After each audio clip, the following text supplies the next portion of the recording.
Please like the video and share your thoughts in the comments. Your feedback helps make the content better. She sat on the edge of the couch like a tourist waiting for a late bus, phone in her hand, thumb drifting. 30 minutes to Mike's birthday dinner. She hadn't moved. The dress she'd laid out in the morning was still on its hanger, the gift card still in the paper bag I set by the door. I was showered, shaved, keys on the console, jacket over a chair. The house felt like an airport where only one passenger intended to board. "Clock's real," I told her, tying my shoes. "It's a dinner, Tom." She didn't look up. "They'll be fine if we're late." "You get dramatic. You promised Mike I'd get you there by 7. It's 6:20. She gave me a smile that was almost kind. "This control thing, when did that start? You're acting like a hall monitor." I stood there a second. "So you're not going?" "I didn't say that." She flipped her hair. "I just don't respond to pressure. Pressure is when I set a timer on the stove. This is a plan. You're in or not." She finally looked up. "I'll think about it." I took the paper bag, slid the gift card into my jacket, and picked up my keys. "I'm going." "Without me?" Now she looked interested. "Without an hour of delay for a man who keeps his word to people. I'll see you later." "Tom, stop being theatrical." I opened the front door. "Then give me something that isn't a show." She held my eyes for a beat, then went back to scrolling. I left. If I'd known where it was headed, I'd have started packing that night. At the restaurant, Mike hugged me, loud and grateful, the kind of guy who counts attendance like votes. "Where's Emily?" "Running behind." "She good?" "She's committed to her phone," I said, and we both knew what I meant. I stayed an hour, toasted him, dropped off the gift, drove home. Her car wasn't in the driveway. Inside, the dress was still hanging and the couch still warm. She came back after 10, dropping a plastic bag on the counter from some boutique with a scented candle and a scarf. "You missed dinner," I told her. She breezed past me. "I caught a happy hour with the girls. Work's been insane. Mike's been my friend 15 years. And I've had a week. I'm sorry you felt abandoned." She kissed the air near my cheek. "You're sweet when you try. Don't talk to me like a manager softening an email." "Tom." She arched an eyebrow. "You going to punish me?" "Dock my allowance." Her smile said the word didn't apply to her. "Not punishing. Adjusting. Decisions start tomorrow." "For what?" "My time."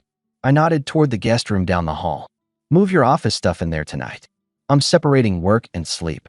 New rule. No phones in the bedroom after 9. If you want to be up scrolling, use the guest room." She laughed. "Since when do you set rules?" "Since tonight." I picked up my overnight bag from the closet and put it on the bed. "And since dinners matter." "Oh, please." She waved me off. "You make everything about respect." "It's exhausting." "It is. I'm solving it." I took my pillow and walked toward the guest room. "Seriously?" She followed me. "Over one dinner." "It's not about one dinner," I said, dropping the pillow on the guest bed. "It's about me deciding to stop chasing you through your own show." I slept fine. The next morning she made coffee like nothing had changed. I took mine to the garage, sat by the workbench, and wrote out 3 lines in a notebook. Time slots, budget, boundaries. Then I called Mike.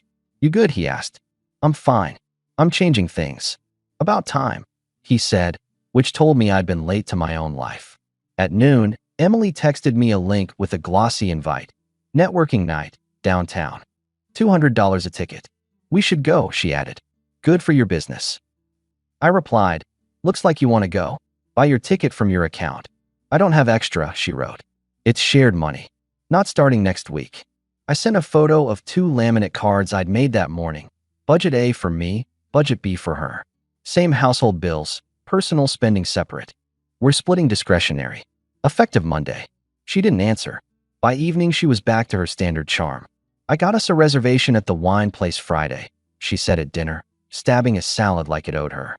"It's owner's night. My team will be there." "I'm not going Friday." "What?" "I have client calls I can't shift." "You can go." She blinked. "People will ask where you are." "You'll think of something," I said. "You're good on stage." She set her fork down. "You're being mean." "I'm being specific." Her phone buzzed. She checked it while I was still talking. "I need to take this." "It's Jenna." I got up and rinsed my plate. She called after me. "So now you're sulking?" "Not sulking. Reprogramming." I went to the guest room and closed the door. The first hit came that weekend at our neighbor's barbecue. Ben and Karen live 2 houses down. The couple that organizes street cleanup and hosts potlucks. Good people. Around the patio, Emily worked her circle like she was born with a spotlight. Karen handed me a burger and a look. You two okay?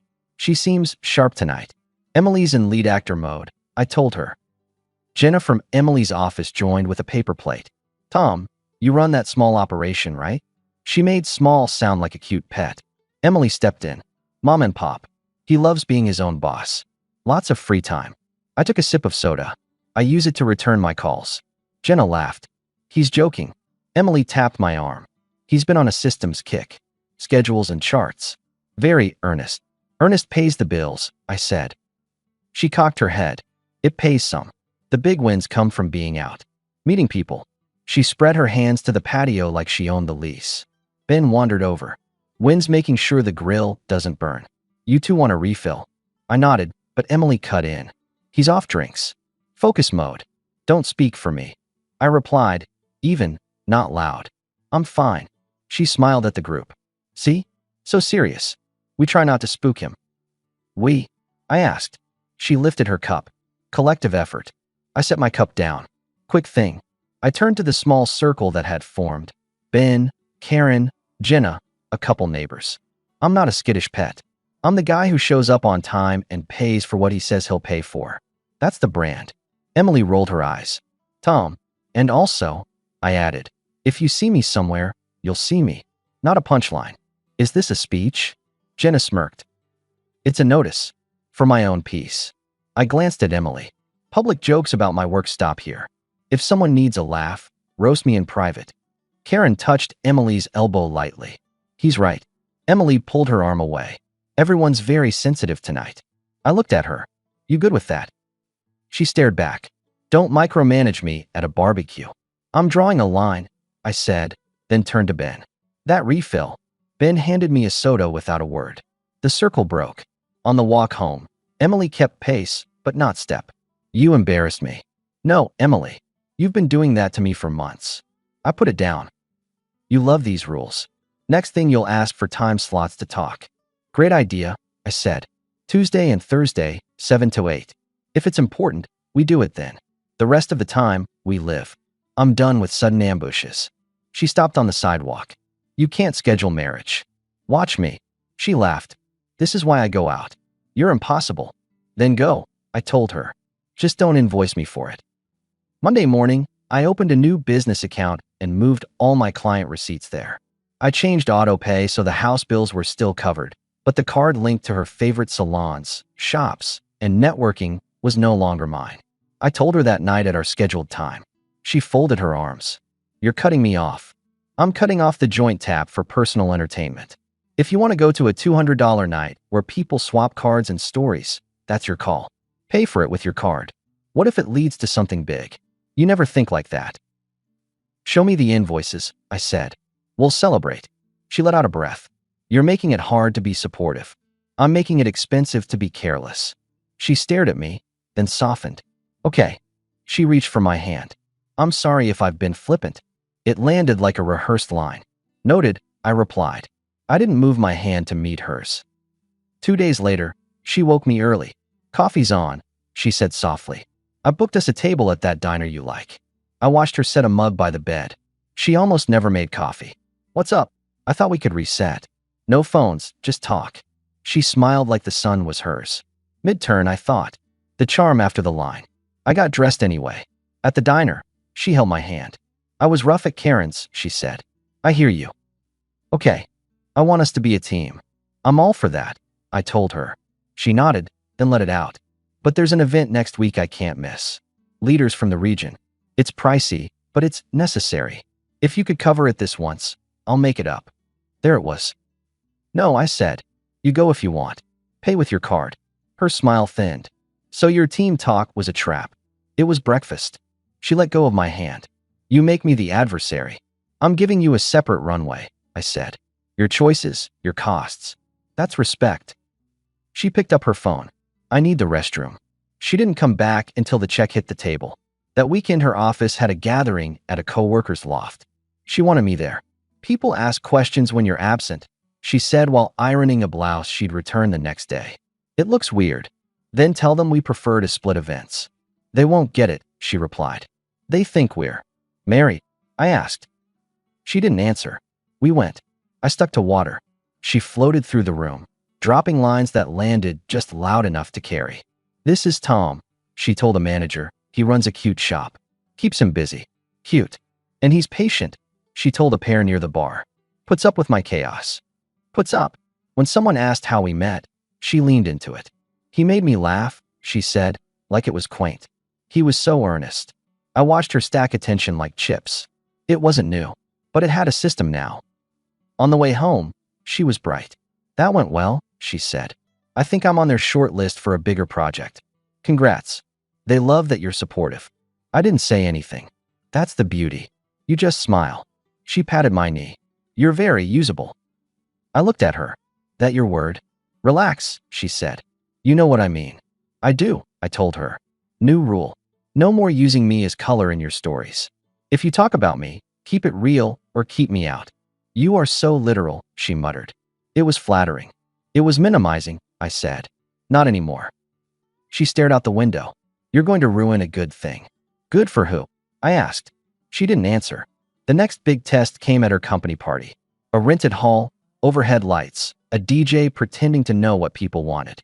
I wore a clean shirt and kept my hands in my pockets.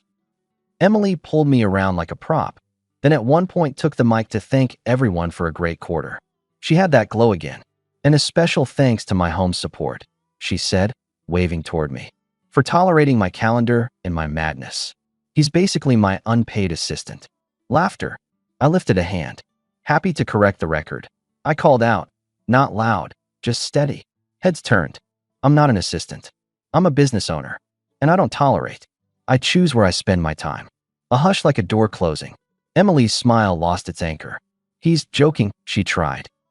I shook my head. I'm clear. The DJ coughed into his mic and started a song to fill the space. I walked off to refill my water. Jenna appeared from nowhere. Bold move, she said. Not bold. Accurate. Emily found me by the snack table. What was that? A boundary. You mislabel me in public, I fix it in public. You embarrassed me in front of my team. You've been warming up the crowd for months, I replied. We're done with that act. She stood there a moment, then shifted tone. Okay, I'm sorry. She took my wrist. I went too far. I get it. I watched her carefully. I'll accept that, I told her. But we're not doing this again. For 2 days, she was considerate. Texted before she made plans. Asked about my clients. Cooked once. Slept with her phone in the guest room. I took the calm, kept my distance, did not confuse a lull for peace. Then came the kill turn. Karen's birthday fell on a Saturday. She'd planned a small thing at her place. There'd be neighbors, a few of Emily's work people, and Karen's sister from out of town. Karen liked it simple. We arrived on time. Ben nodded at me, grateful. Emily had a bottle in her hand and her stage smile ready. The living room filled with conversation. Someone started a game of charades. I stood with Mike near the kitchen, catching up about his dad's health. Emily drifted over with a plate of appetizers, then saw Jenna and peeled off. After an hour, Karen came to me. You okay? She asked low. You look like you're counting exits. I'm fine, I said. Just watching the plays. Halfway through the second round of charades, Emily took the floor without drawing a card. Before we continue, she announced. Quick clarification. People looked up. So many of you ask about us. It's sweet. Just so there's no confusion, we're kind of doing our own thing. Not a couple. Silence has texture.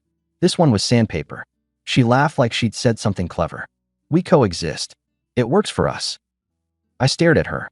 She met my eyes like she'd won a bet. Ben put his drink down. Emily, that's not your call. She shrugged. It's our reality. No need to pretend. Karen's sister gave me a long look. Jenna smirked. I set my cup on the counter and walked toward Emily. Say that again, I said calm. She tilted her head. We're not a couple. People will be less confused if we. Good, I replied. From this moment, definitely not. Her mouth opened, then closed. Tom, I was being clear, I finished. Me too. I turned to the room. Thanks for having us, Karen. Happy birthday. I nodded to Ben, to Mike, to the circle that now felt like a jury. Emily reached for my arm. I stepped back. Don't make a scene, she said. No scene, I replied. Just a decision. I walked out, crossed the lawn without hurry, and went home. In the bedroom, I pulled 2 suitcases from the closet. I took clothes, laptop, charger, the folder with our insurance papers, my passport, and the set of keys for the storage unit. I stripped the house of my essentials like I was sweeping a table, smooth, quick, no waste. I left my ring on the dresser. On the kitchen counter, I placed a sticky note. No more show. Guest room is yours. I'm out. I checked into a motel near the interstate that night, the kind with ice machines that never stop. I slept with the door latched and my phone off. In the morning, I moved to action. I called my accountant, Benji, tight, blunt, slow to speak, which I like. I need the full split, I told him. Separate accounts, separate tax prep, separate everything. I want a clean line. Day you decide is the day it gets easy, he said. Come in Monday. I went apartment hunting. Found a 1-bedroom above a hardware store with a small balcony and a working heater. I signed the application before lunch. I could see the park from the window. Good enough. At noon, Emily called and called. I let it go. Then texts. Where are you? Be reasonable. We need to discuss. I sent one reply. All discussions Tuesday 7 to 8 p.m. Text only until then. She blew up again. You can't ghost me. I'm not. I wrote back. I'm scheduling you. I spent the afternoon moving boxes out of storage and into the new place. I bought a mattress, made a quick run to a grocery, and set up my desk by the window. That evening, I emailed every client a new mailing address. Tuesday at 7, her text arrived right on time. This is childish. It's organized, I answered. Let's handle logistics. Come home, she wrote. We'll talk in person. No. Why? Because at a friend's house. You told a room we weren't a couple. I typed. You wanted the status without the person. I'm honoring your statement. She paused. Then, I didn't mean it like that. You said it like that. It landed like that. It solved a problem. Now here we are. So that's it. You quit. I'm not quitting. I'm closing. I attached a PDF Benji had drafted that afternoon, a 1-page outline of split expenses, timelines for removing each other from certain accounts, and a handoff of shared responsibilities. Sign and return. We'll start right away. This is extreme. It's adult. She went quiet for 5 minutes, then tried a different gear. I miss you. I looked at the ceiling. I miss respect.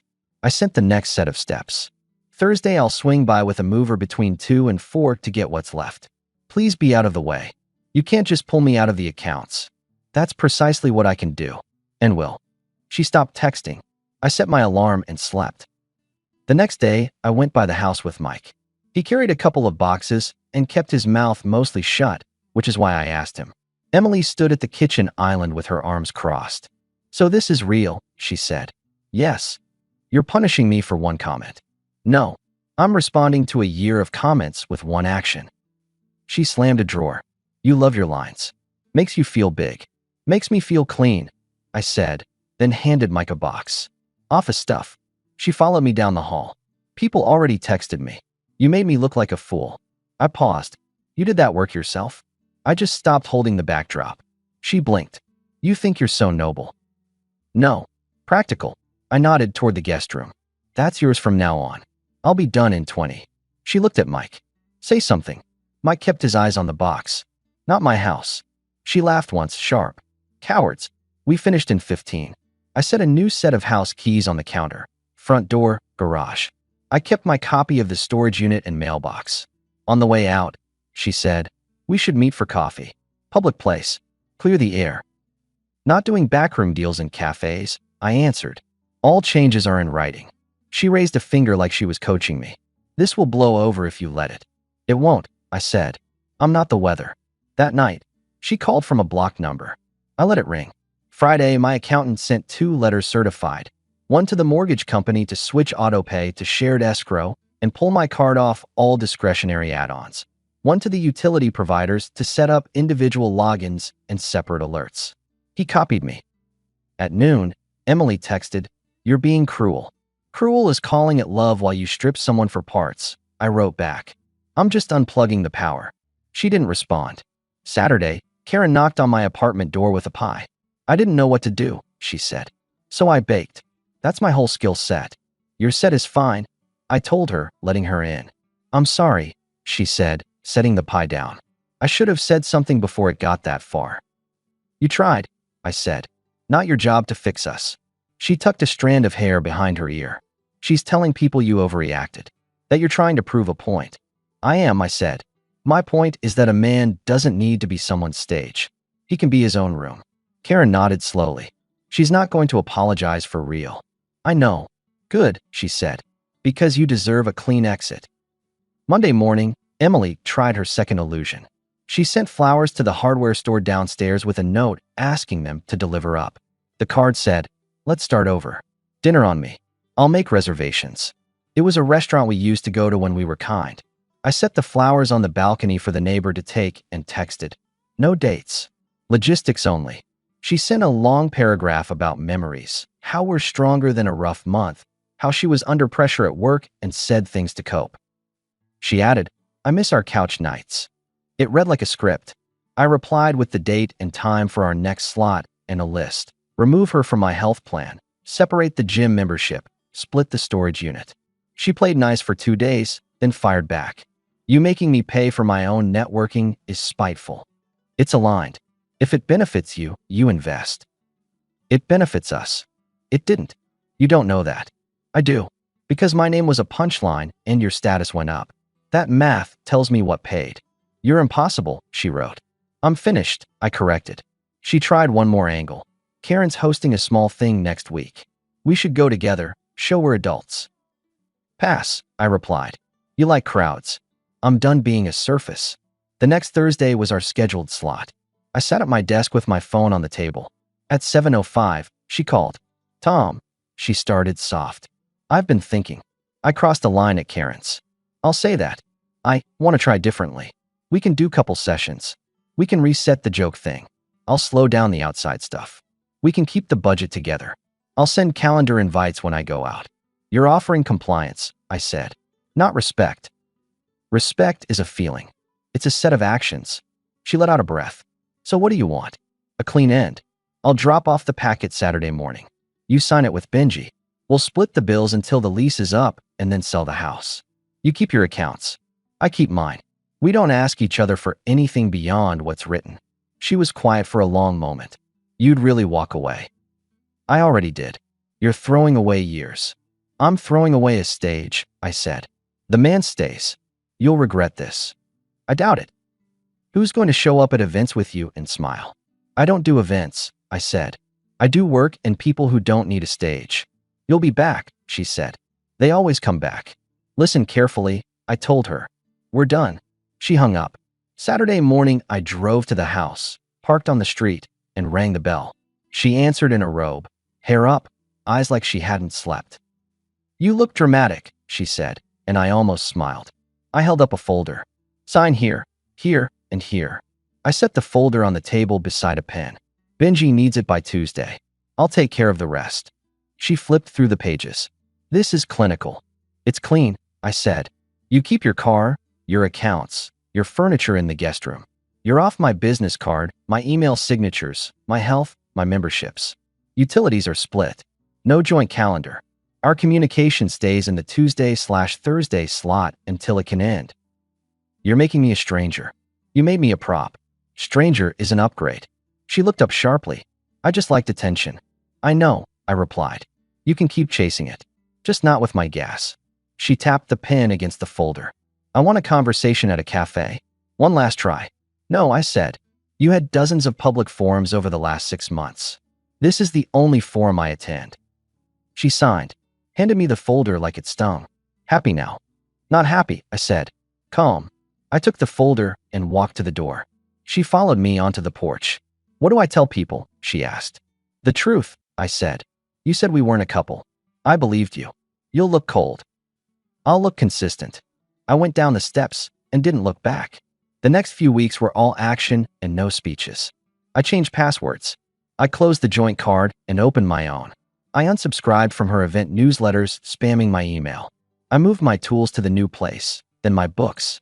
I took her off the vendor accounts I'd set up for household repairs, out of the shared cloud drive, out of the app that managed our errands. I left the lawnmower and the ladder because I don't own a lawn anymore. She tried a Hail Mary a month later. Texted me a photo of a couple we both knew at a work gala.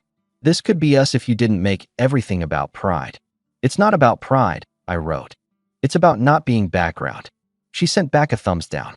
Apartment life settled like a well-fitted jacket. I set a routine. Mornings, a run around the park.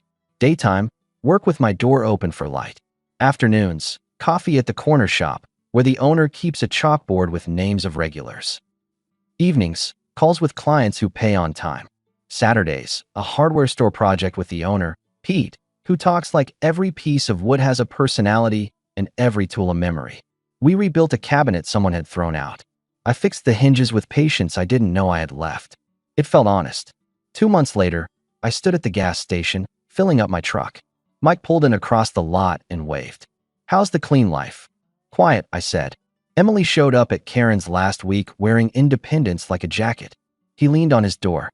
She told people she's taking time for herself. Then she asked around about a +1 for a company retreat. "Sounds on brand." She said, "You made a hard call." "I made an easy one," I said. "Hard was staying." He grinned. "You look lighter." "I am." Then he looked at my truck. "New tires. New everything," I said. Maintenance was overdue. He nodded toward the main road. "You coming by the shop later?" "Nate's bringing his new kid." "I'll stop by." I drove back to my place, parked, and carried a bag of groceries upstairs. On the landing, my new neighbor, Alicia, was wrestling with a stack of boxes. She runs a small design studio in the next block and uses words like layout and deliverable without ceremony. "Need a hand?" I asked. "I'll take one," she said. We moved her boxes into her unit. "You're efficient." "I finally learned to pack light." She smiled. "Coffee sometime?" "I need opinions on a logo for a client." "You look like you'd tell the truth." "I have a rule about that," I said. "Coffee is Thursday, 5 to 6. I can do straight answers." "Perfect," she said. "Thursday." I kept my schedule. I kept my coins to myself. I kept my voice steady when people asked what happened. No gossip, no spin. "We had different values," I said. "We both deserve fits that make sense."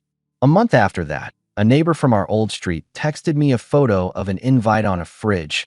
Karen and Ben were doing another barbecue.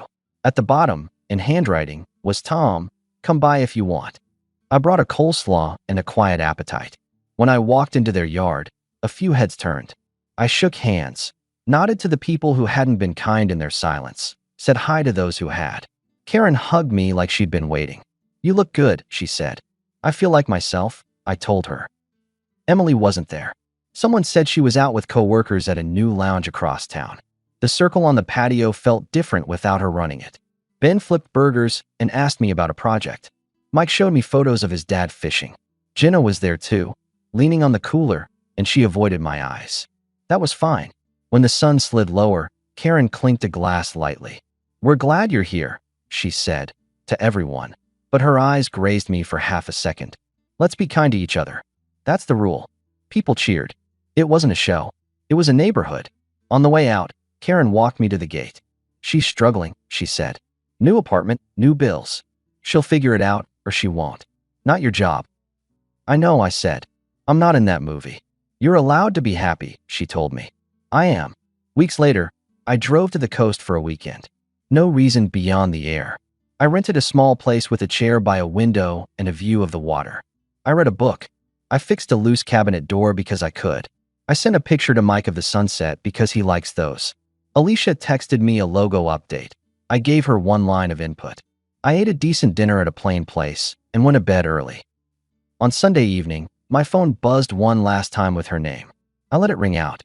Then a text arrived. I signed the final utilities transfer. "You win." I typed back. It wasn't a contest. It was a correction. No reply. Back home, I sat on my balcony and watched the street. A couple walked by holding hands, laughing about something that had nothing to do with status. The hardware store closed for the night. A delivery guy whistled. Inside, my place was small, clean, paid for. I didn't wreck anything. I didn't beg. I redrew my life and walked into it. That's the part people miss. The power isn't in the speech. It's in the door that actually shuts when you say it will. If anyone asks me now how it ended, I tell them the simplest truth. She needed to be the star. I stopped renting the lights. And it turns out, When you stop lighting someone else's stage, you can finally see your own floor. You sweep it. You put your tools away. You lock up. You sleep. And in the morning, you go to your own work, in your own name, on your own terms.